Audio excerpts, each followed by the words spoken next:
Morning po. So, Mountain Tower School. Meron po tayong kick-off ng ating 35 foundation.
Ang Diyos natin na nandiyan, God is greater than our problems, God is greater than everything that we have. So kung may nakakalasan ng mga masakit ng pagsubok, nandiyan po ang Diyos hanggang mag-great sa atin. And sabi nga dito, a satisfied life is better than a successful life. So tama nga po, kung ikaw kontentado ka na o kontento ka na sa buhay na meron ka, dahil buhay sa matagumpay na buhay na meron ka. At higit sa lahat ng buhay natin isa pa, na tayo ay makusilin ng matagumpay na mga anak ng Diyos. Ano pa po, I'd rather to have Jesus than silver and gold. So, mas pipiliin ko na magkaroon ng Panginoon kaysa magkaroon ng pila at dito sa anong.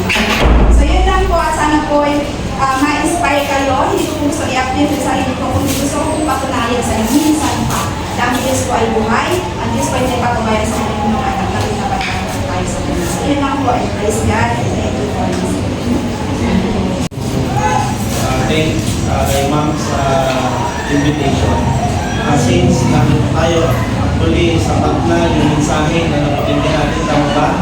It is a living testimony na mapapansin natin na ating Panginoon ay nariyan lagi. Gusto ko lamang mag-addition regarding doon sa message. Kaya alam nyo, merong binabanggit sa banal na kasulatan sa aklat ng Matthew 11, verse 28, ganito ang sabi, magsipa ito sa akin kayo lahat ng nangapapagal at nangabibigatan lubha at kayo'y aking papagpahingahin. Sa testimony na ating pong mapapansin, mga minamahal ng mga teachers at saka mga student, ang isa sa mga message na ibinibigay sa atin dito, ito po ang inyong tandaan. When we face, especially the problems, all we need to do, yung kailangan natin ay magkaroon unang-una ng pananampalataya sa Panginoon. That's why, while we are living here, dito sa ating sanlibutan, you must remember this. We are living here because we are sustained by faith and financed by miracles. No? Amen? We are sustained by faith and financed by miracle. We are living lies upon the faith, upon our faith to our God. Kahit anong ginagawa natin, ano man yung ating mga decision making, sa Panginoon pa rin tayo. And of course, alam natin na ang Diyos ay hindi hahayaan na ang bawat isa sa atin ay magkaroon ng problema. He is always there for us. na sa pamamagitan ng mga miracles, kagaya ng binabagay sa Matthew 10 verse 1, gagamit at gagamit ang Panginoon ng mga bagay upang tayo ay hindi mahirapan. Ano ang minsan natin? Yung pananampalataya. Pangalawa, samantalang tayo ay nabubuhay dito sa mundong ibabaw. Since na tayo lahat ay naniniwala sa Diyos, we must not forget na yung ating pananampalataya ay isusugal natin sa kabilang paanan natin. Kasi depende yan nowadays, sa simula noon hanggang ngayon ay mapapansin natin uso yung tinatawag na yung magpapahula, hindi pahulaan ng doktor ang gamot sa pupunta. Kalbularyo natin mga plano sa buhay, particularly to be a right choice sa inyong mga career. Sino dito anong grade nito ka? 11? Ay, iba. Darating kayo na magiging college. Later, ang mga mahalaga na decision making natin, anong uri ng career? Sino yung magiging partner natin sa ating buhay? Lahat ng mga ito ay may kinalaman sa tinatawag na pananampalataya. Ano ba mga decision making natin kailangan nasa tunay. At hululihan, huwag nating hayaan na yung ating identity bilang mga tunay ang pananampalataya ng ating Panginoon ay ma-define ng sanlibutan. Father, Jesus, and several more. I'd rather be his than a riches and gold. I'd rather have Jesus than houses or land. I'd rather be led by his nail-pierced hand than to be the king of the vast domain and be held in sin's strange way. I'd rather have Jesus than anything. He's Lord of hosts.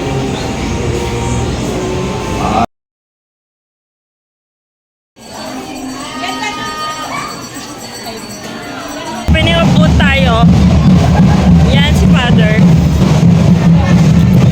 Ang aming principal, Chief. Yan. Si Ma'am.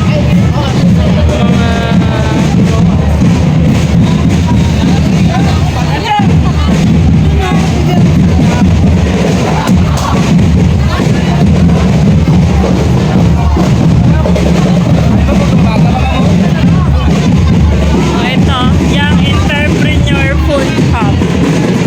13 pesos. Ano yun? Kaya. Tingin tayo.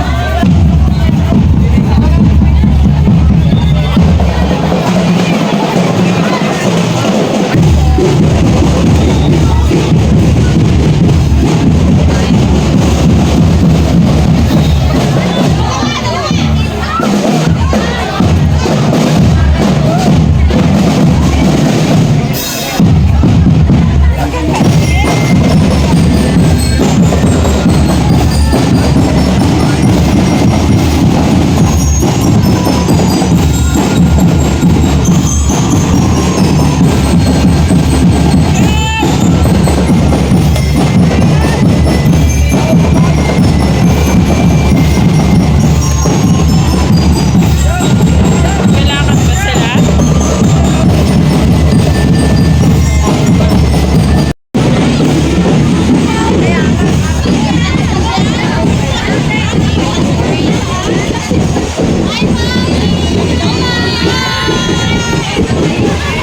Ay, may gawa?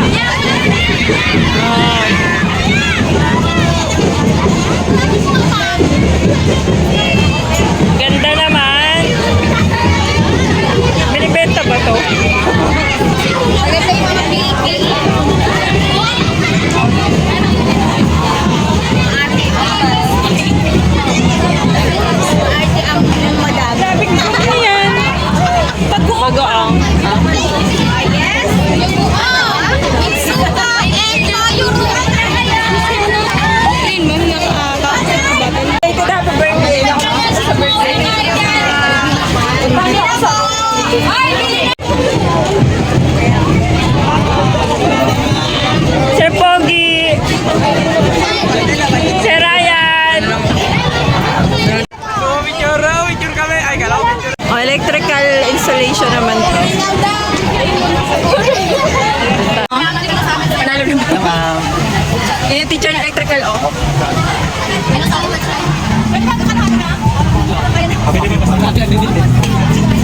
Hindi, tingnan natin kung hindi pa pasmado.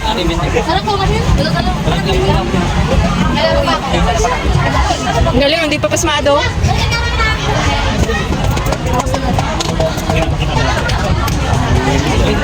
Pag nagalaw, yung ilaw, yung ilaw.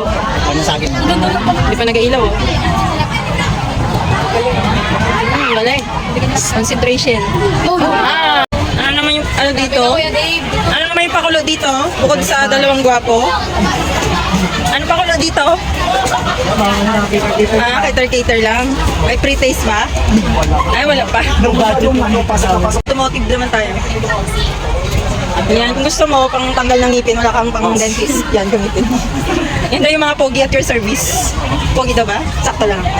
Mag-ayos na sila ng motor. Okay, yung motor niya, sirain niya, nadali niya dito. Try niyo sila. O, sa SSG2 eh. Photo booth. Anong boot? Ay, wala pa. Ito pala yung photo booth. Oh, ito yung photo booth pala. Gumagana na ba? Magana na yung photo booth? Hindi pa, may pa. Okay. Ming, ming, ming. Anong klaseng boot to? Wala lang, ano lang to? Chika-chika boot. Tingnan mo, nagchichika lang sila. Diba? Anong boot ito? Chika-chika boot ba ito? Anong klaseng boot ito? Ambot. Yan, ba tayo sa gulayan? Ay, ganda. Ayan yung gulay nila. Sa mga gulay.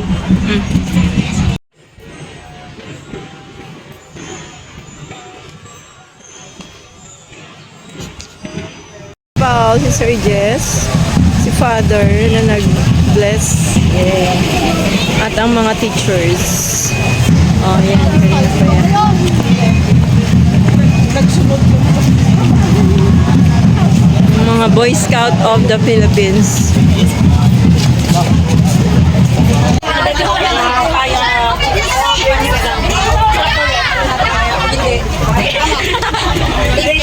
Gas-free motivation. Yan. Happy Foundation.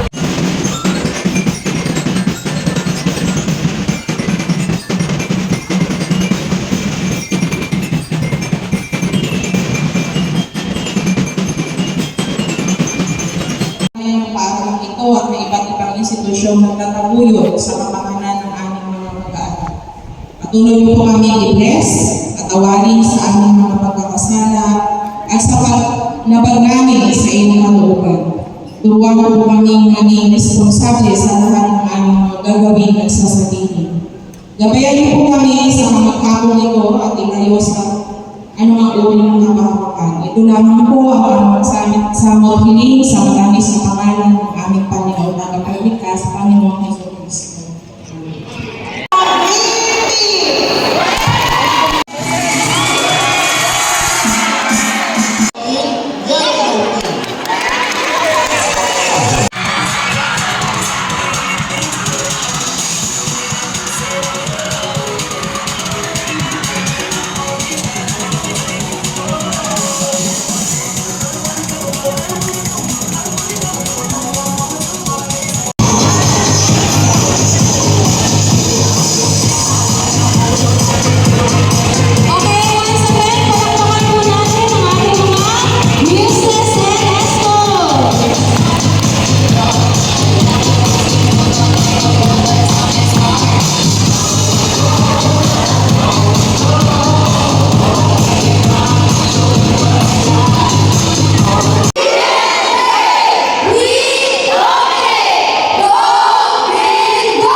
yun ang sablayan, nakikipiesta sa PTM. May tour sila puntang Puerto Galera.